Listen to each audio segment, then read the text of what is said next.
Hey, hi. So there's been some conversation around what kind of tools you should carry while you're on tour or while you're just kind of on your bike in general. So I thought I'd give my thoughts on that to you and go through this bag, which is my tool bag that sits on the bike behind the seat right there and has just about everything that I need to fix that bike and most other bikes in whatever situation that we come across for, brake adjustments, cockpit, seat position adjustments, really derailleur adjustments, obviously, really everything. There's just a couple more tools that I bring that are in this bag, and we'll go through those.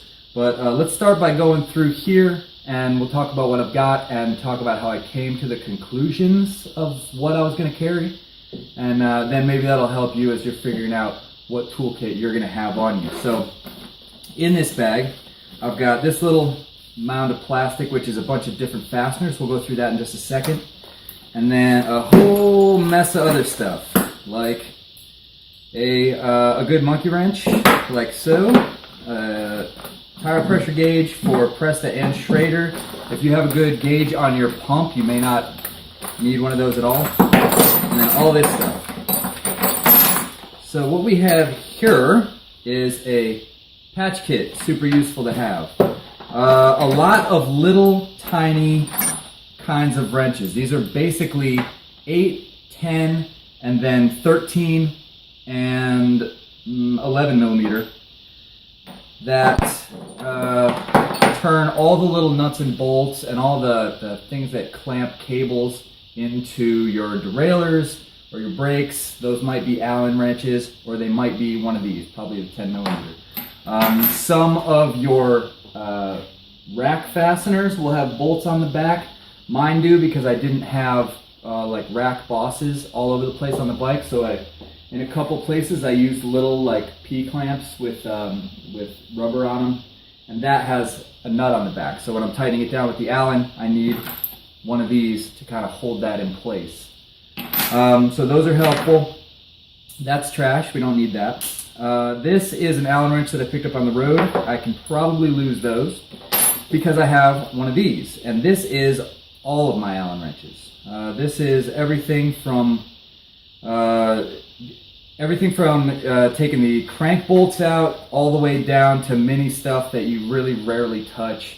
Little kind of, I don't even know what the super smallest ones would adjust on here, but super useful for derailleurs, brakes. All of the stuff in your on your cockpit is going to be probably an Allen bolt. Your seat adjustment, probably an Allen bolt.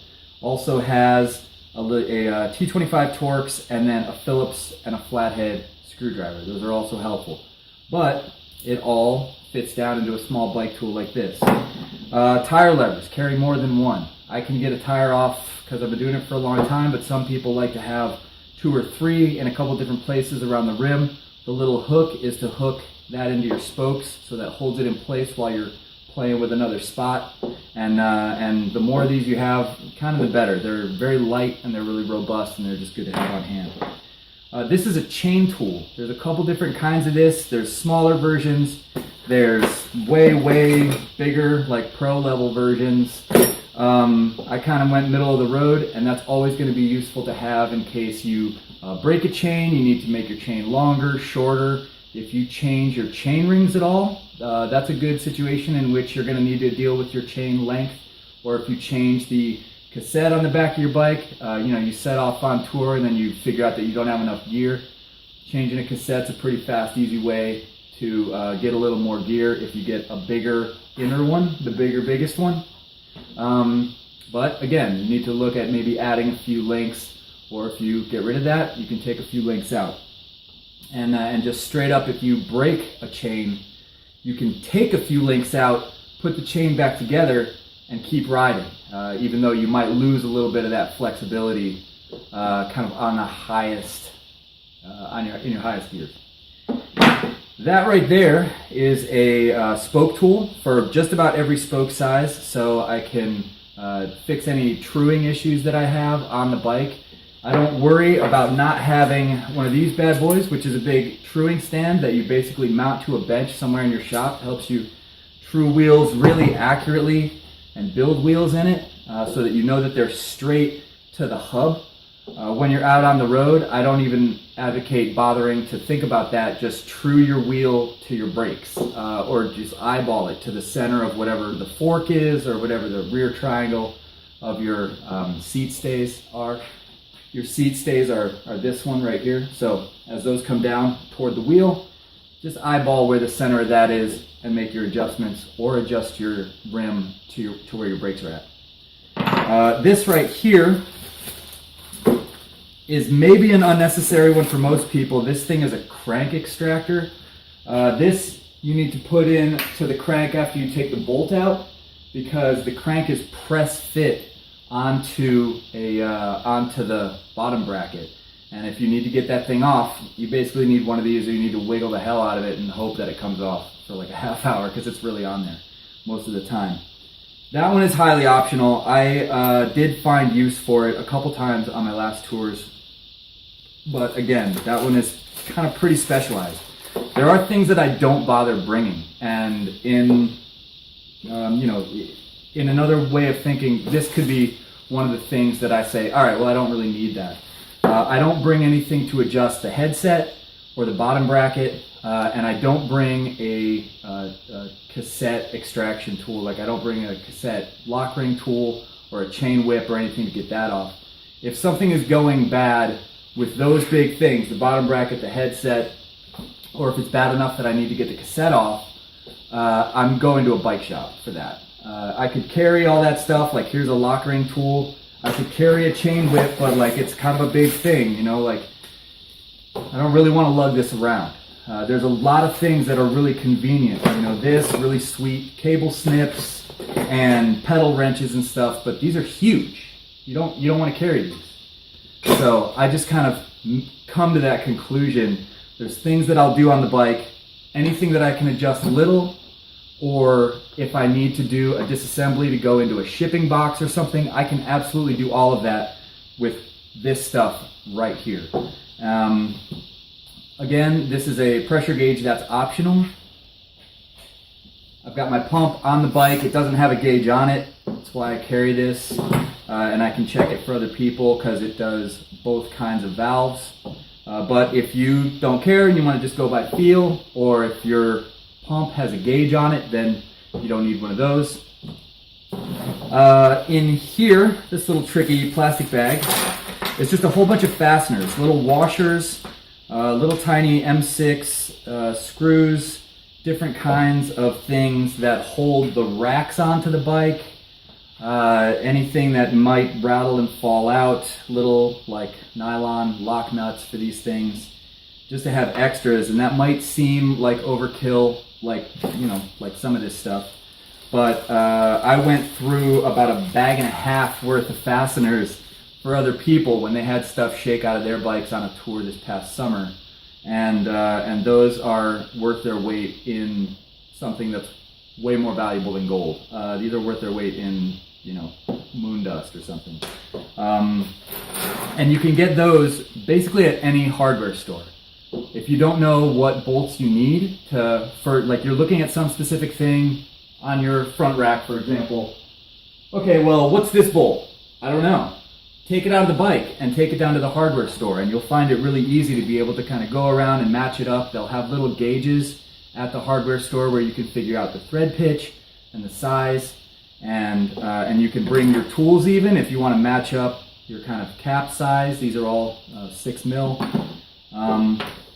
And a guy in a good fastener department, or girl, whatever you get, will be able to guide you around and help you find what you need, because, you know, fastener spots at a hardware store can be kind of small, and then it's just a little bit of a hunting job, or they can be vast. I've been in fastener departments that I'll spend all day in because I am a geek.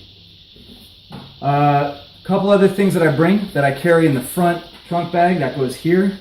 Set of cone wrenches. These are basically to take a hub apart. And these, again, are one of those things that may seem superfluous, but 2 times on this past tour, we found occasion to rebuild a hub and kind of repack new grease into it to make a bike roll a little better.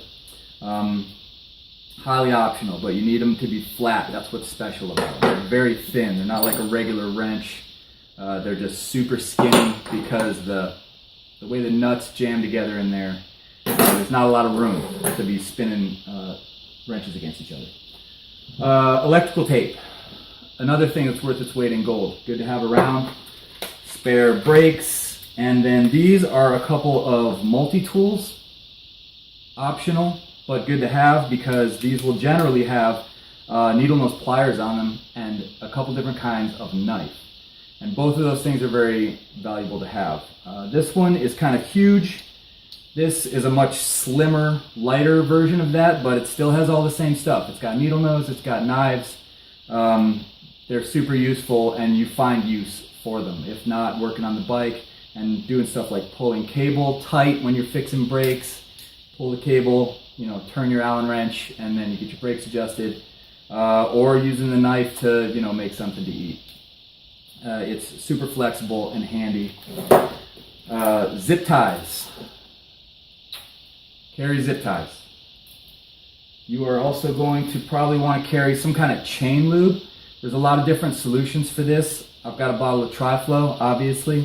You can do one of the paraffin wax-based lubes. A lot of people have success putting that on, and then they don't have to kind of do maintenance on that chain for a good long time.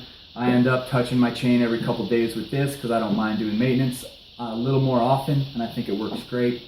You could use WD-40 even, but you're going to be touching the chain all the time. And bear in mind, WD-40 is not a lubricant, but I've seen people get away with it. But you're going to be hosing it down all the time. It's going to be getting squeaky pretty fast. Something like this is a style of lubricant that tends to stay on the metal longer. So those moving parts, it doesn't wear off as quickly. And then paraffin is something that's in there, and it's a wax coating that kind of stays in there. And a big benefit of that that is claimed is that as it gets dirty, it kind of balls up, and those dirty clumps fall off. So it keeps your chain cleaner longer, allegedly. I've never had great success with that. I've tried it on a couple different bikes. Mixed results for me.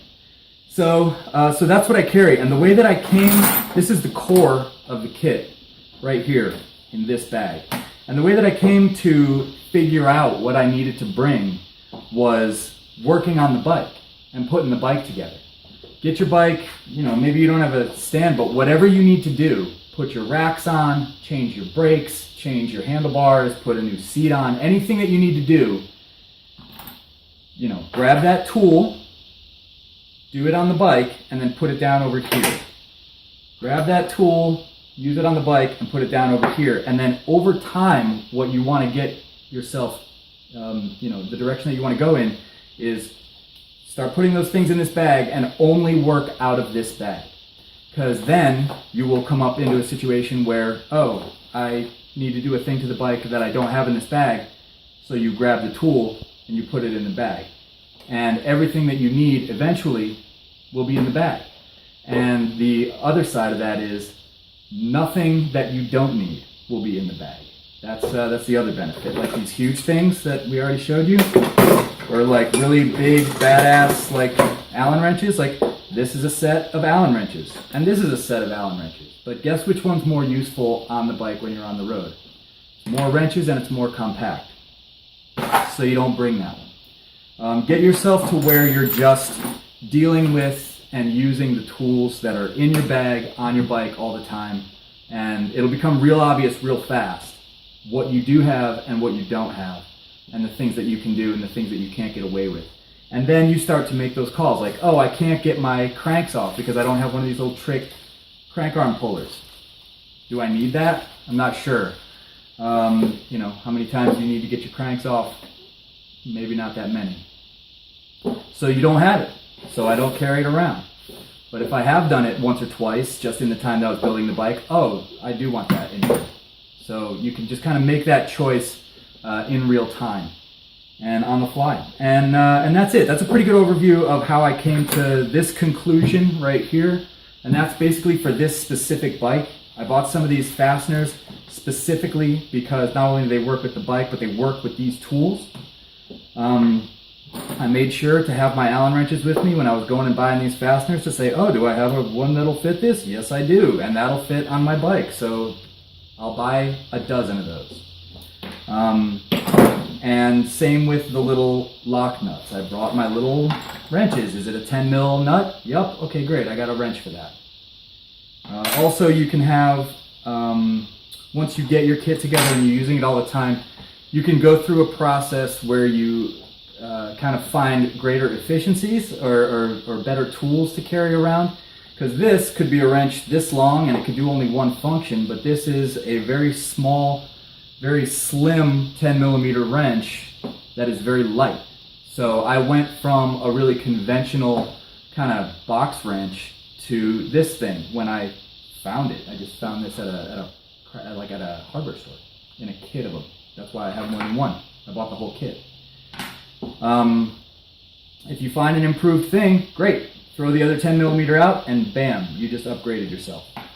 But when you get that, put it into this bag and start using it on the bike so that you're in the practice of using it all the time, you're in the practice of using your tools all the time, and everything that you need for the bike is going to be in that kit all the time. And that goes for changing tires, changing anything, changing brake pads. You know, and for my brake pads, there's a little cotter pin that goes through. So I need needle nose pliers are really helpful to try to get that out of there. They're not necessary, but I find them to be super helpful. So they go in the bag. There they go. And if I had a different kind of brakes that didn't require that little pin, I wouldn't have these at all. These would go back in this box, which stays at home. And I would just take what I needed for the bike. So that's a pretty good wrap up and overview, I hope. I'm sure I rambled quite a lot. I'm doing this in a one shot, so forgive me if it went astray at all. With luck, this gives you a good idea on how to approach putting together a toolkit for your bike, and wish you success. See you on the road.